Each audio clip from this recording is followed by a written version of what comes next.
En marzo de 1962, en plena Guerra Fría, los altos mandos del ejército estadounidense propusieron un plan sorprendente y perturbador, Operación Northwoods.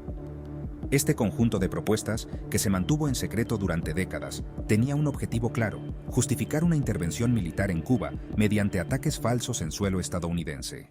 Contexto histórico. En ese momento, la relación entre Estados Unidos y Cuba era extremadamente tensa.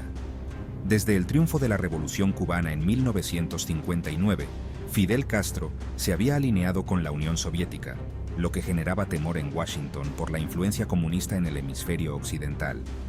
Tras el fracaso de la invasión de Bahía de Cochinos en 1961, la administración de Kennedy buscaba otras formas de desestabilizar el gobierno cubano.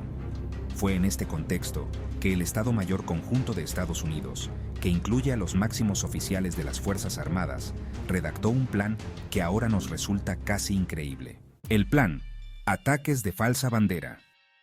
Operación Northwoods sugería una serie de ataques de falsa bandera, es decir, ataques fingidos o provocados por el propio gobierno estadounidense para culpar a Cuba.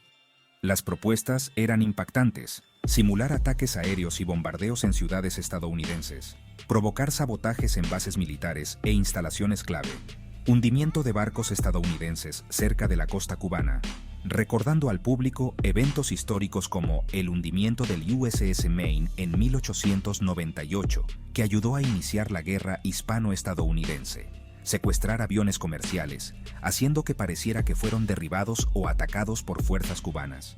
Incluso se mencionaba la posibilidad de usar falsas bajas, es decir, fingir la muerte de ciudadanos estadounidenses para aumentar la indignación pública. Todo esto se haría con el propósito de generar una justificación para una guerra contra el régimen de Fidel Castro. Rechazo presidencial.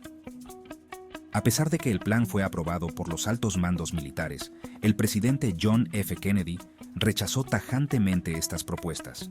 Kennedy, quien ya había enfrentado la humillación de Bahía de Cochinos, optó por no dar curso a Operación Northwoods, posiblemente temiendo las repercusiones internacionales y las implicaciones éticas de atacar a su propio pueblo. El plan nunca llegó a ejecutarse. Sin embargo, lo que lo hace tan relevante es que refleja hasta dónde algunos estaban dispuestos a llegar durante los años más oscuros de la Guerra Fría. Desclasificación y consecuencias.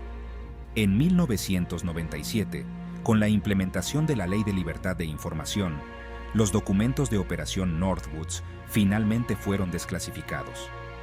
Esta revelación sorprendió a muchos, mostrando un ejemplo extremo de cómo los gobiernos pueden planear actos de manipulación y desinformación en tiempos de crisis.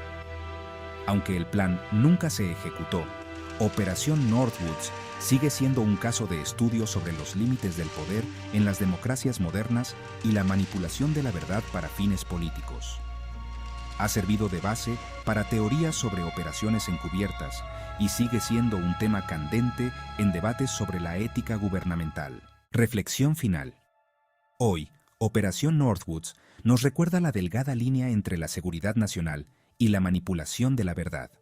Es un recordatorio de que, en momentos de tensión, la historia puede tomar giros inesperados y que las acciones de los gobiernos, aunque no siempre públicas, pueden tener repercusiones duraderas.